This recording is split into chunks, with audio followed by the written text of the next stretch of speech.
Bon, voilà.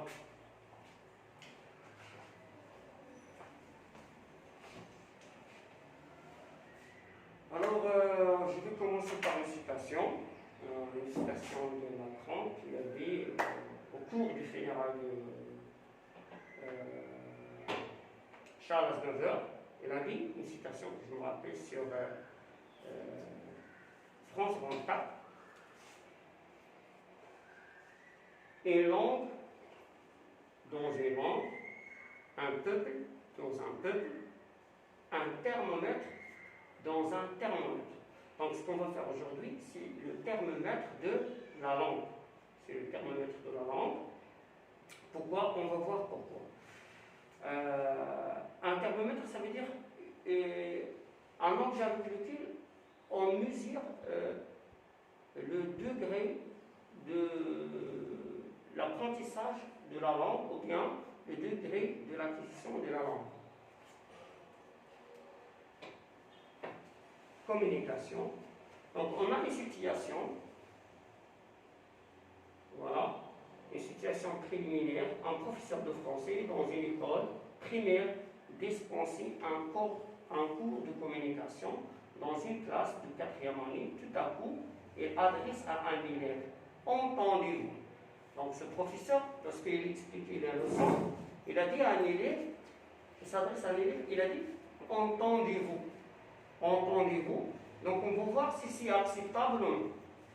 Question: que pensez-vous de cette énonciation? Est-il correct? Sinon, quels seront les énoncés qui devront être utilisés dans une telle situation? Alors, ça veut dire, entendez-vous? Est-ce qu'il est acceptable? Et sinon, si oui, d'accord? Sinon, quels sont les énoncés qu'on peut dire? C'est-à-dire les phrases qu'on peut dire. Voilà, on passe. Donc, voilà, la communication en classe ou bien au sein de l'école. Plan. Définition. Donc, on va voir la définition de la communication. Les composants de la communication, une situation de communication, l'obstacle à la communication, les types de communication, le tutoiement et le vouvoiement, ce qu'on va voir aujourd'hui, la communication en classe ou bien à l'école, communication hors classe et école, ça veut dire ici on va faire des exercices et conclusion. Alors la définition, communiquer consiste à échanger ou à transmettre des informations de quelqu'un, de quelque que ce soit. La communication met en jeu différents éléments, le besoin ou l'obligation de communiquer, l'émetteur et le récepteur, le message, le canal, le code, le feedback ou rétroaction. On dit qu'il y a communication lorsque deux ou plusieurs personnes décident d'entrer en relation pour s'échanger ou se transmettre des informations. Alors la communication, si c'est un message établi entre deux personnes, l'émetteur et le récepteur, il y a un code et un canal.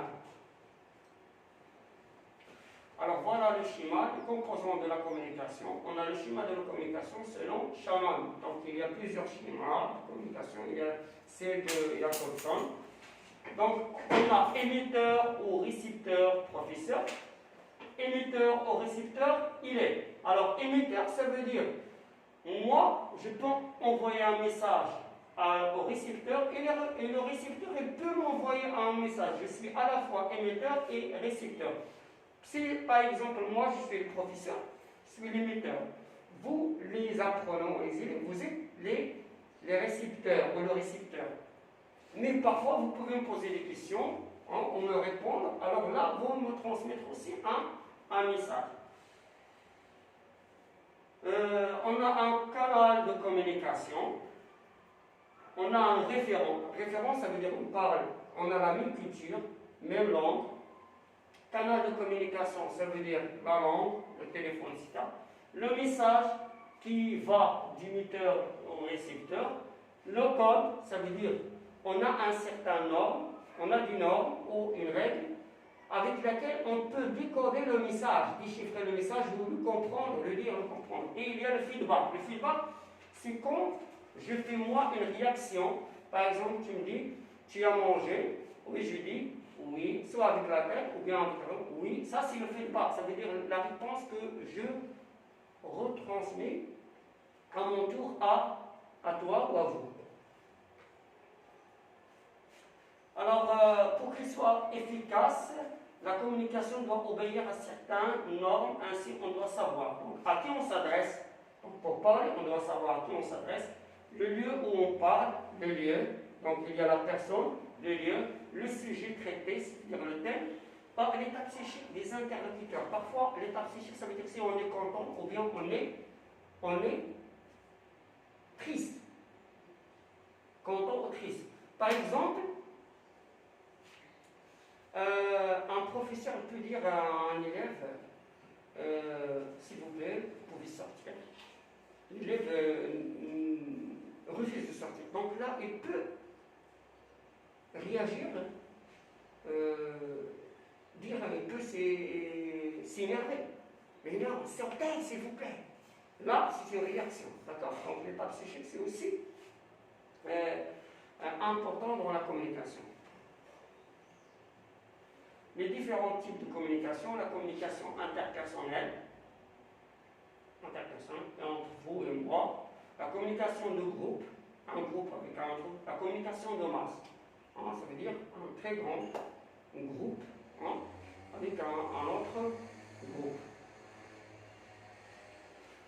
Alors la communication interpersonnelle, ça veut dire professeur-élève. La communication de groupe, professeur avec les élèves, vous voyez. La communication de masse, professeur, parents, directeur, par exemple, inspecteur, élève et fonctionnaire. Fonctionnaire. Plusieurs masses ici. Là, le groupe, je parle avec eux, ou bien je m'adresse au groupe des élèves. Là, interpersonnel, ça veut dire un à un. La communication à l'école, ou bien la communication, impose le vouvoiement plus que le tutoiement, puisqu'il se déroule dans un entourage administratif qui est l'établissement scolaire.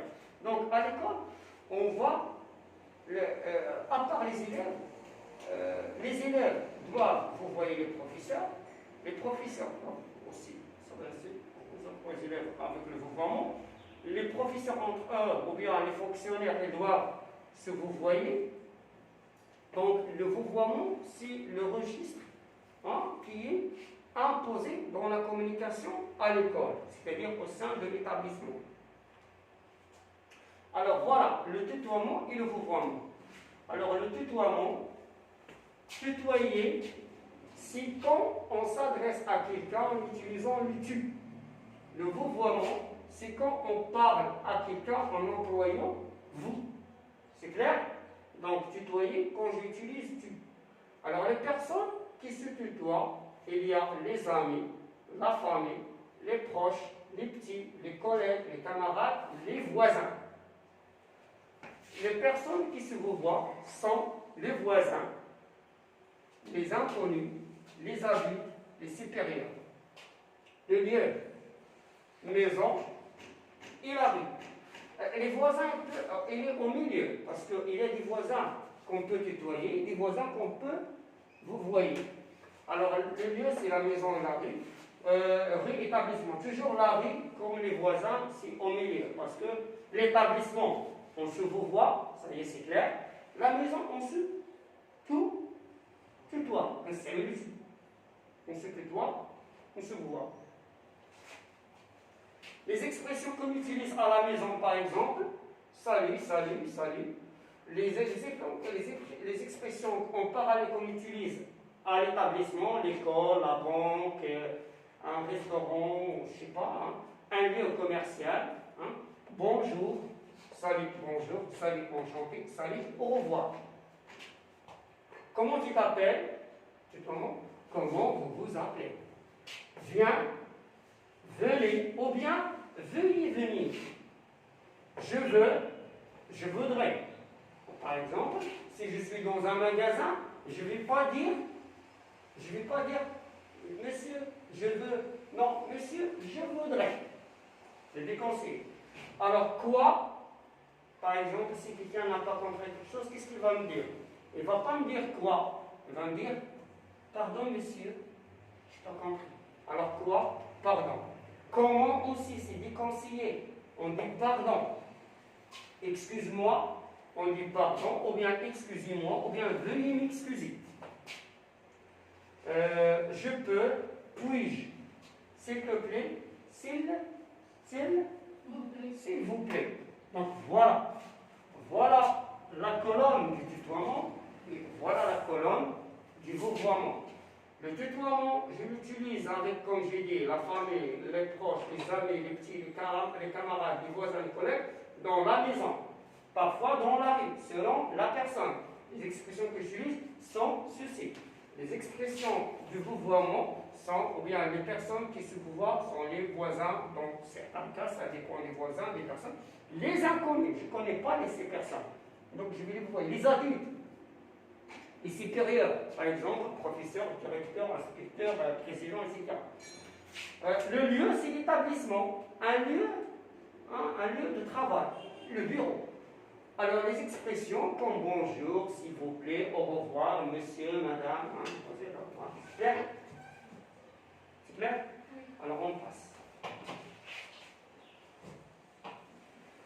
La communication en classe ou à l'école, on a la communication en classe. Alors, si la copie que je voulais vous distribuer, je l'ai oublié, voir les copies. Donc, la communication à l'école, on peut dire par exemple, professeur, avec communication ascendante, avec mes supérieurs, ascendante, et monte. Moi, je vais avec un directeur, ou un président, un patron, c'est quelqu'un qui, à l'échelle, il est plus, non? Il a un degré plus que moi. Je veux dire, pourrais-je avoir l'autorisation de, pourrais-je, il y a l'emploi du conditionnel, pourrais-je l'inversion de sujet, donc si le vouvoiement ou bien le respect. Avec mes subordonnés, communication descendante, des personnes que je connais très bien, ou bien en parallèle avec moi, préparer ce rapport pour demain. Communication latérale, latérale, regarde.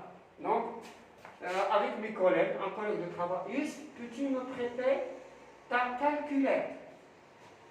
Donc, comme vous voyez, la communication, il se change, ou bien le registre de la communication se change selon les personnes. Les personnes. Je ne vais pas venir comme ça, je vais parler et dire n'importe quoi. Au lieu de dire bonjour, je vais dire salut, au lieu de dire s'il vous plaît, je vais dire s'il te plaît. Ou bien je vais me mélanger. Bonjour, s'il te plaît, donne-moi ce dossier. Je vous remercie. On mélange tout avec vous, ça c'est pas du langage, d'accord? Alors voilà des exercices. Communication hors classe ou bien école. Ces exercices vont nous permettre, si on a bien saisi, comme j'ai dit, le thermomètre de la langue, le tutoiement, le vouvoiement, ou bien on n'a pas bien compris. Par exemple, voici quelques situations de la vie quotidienne qui exigent l'emploi des deux registres, le tutoiement et le vouvoiement. Situation 1. Quelqu'un qui demande l'heure à un passant. On a dit, moi je suis dans la rue, je demande quelqu'un à un passant, je ne le connais pas. Qu'est-ce que je vais dire? L'heure. Je vais dire, quelle heure est-il, s'il vous plaît? Monsieur, s'il vous plaît, quelle heure? D'accord? Le vouvoiement, s'il vous plaît, monsieur. D'accord? Quelle heure est-il, inversion de sujet? Situation 2. Quelqu'un qui cherche une pharmacie. Quelqu'un qui veut savoir où se trouve une pharmacie. Il va à la deuxième personne, il va dire, monsieur, s'il vous plaît, vous savez où se trouve la pharmacie telle ou telle, d'accord? Si, voilà, oui, mais où est la pharmacie? Mais avec le vouvoiement, s'il vous plaît, monsieur, où est la pharmacie telle ou telle, non. Situation 3, vous êtes dans un café, vous demandez un boisson. Alors, qu'est-ce qu'il vous a dit? Vous allez dire à un monsieur qui va vous servir. Vous allez dire, par exemple, monsieur, s'il vous plaît, apportez-moi un café, par exemple. D'accord? S'il vous plaît, apportez-moi le vouvoiement. Situation 4. Un garçon qui demande à son ami de lui prêter son vélo. Donc, deux amis. Ils sont dans le même âge. Qu'est-ce qu'il va dire? Tu peux me prêter ton vélo? Pas de politesse. C'est clair? Parce qu'ils sont petits. Je vais revenir à ces exercices. Vous êtes allé, situation simple, vous allez à un restaurant, vous demandez au serveur un plat de poisson. Alors, dans un restaurant, vous adressez un monsieur, vous dites, s'il vous plaît, monsieur, apportez-moi un plat de poisson, ou bien je voudrais un plat de poisson, s'il vous plaît, monsieur. Ça y est? Situation 6. Un enfant assoiffé qui demande de l'eau potable à sa mère. Un enfant qui veut boire, qui s'adresse à sa mère. Qu'est-ce qu'il va dire? Il ne va pas dire, s'il vous plaît, maman, apportez-moi, non. Il ne va pas vous voyer sa maman. Alors il va dire, maman, je veux boire, ou bien maman, s'il te plaît, apporte-moi à boire. Ou bien, maman, un verre d'eau.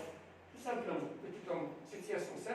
Vous êtes réceptionniste dans un hôtel, vous accueillez un touriste qui vous dit, réservez une chambre, vous parlez à lui. Qui veut réserver une chambre, vous parlez à lui.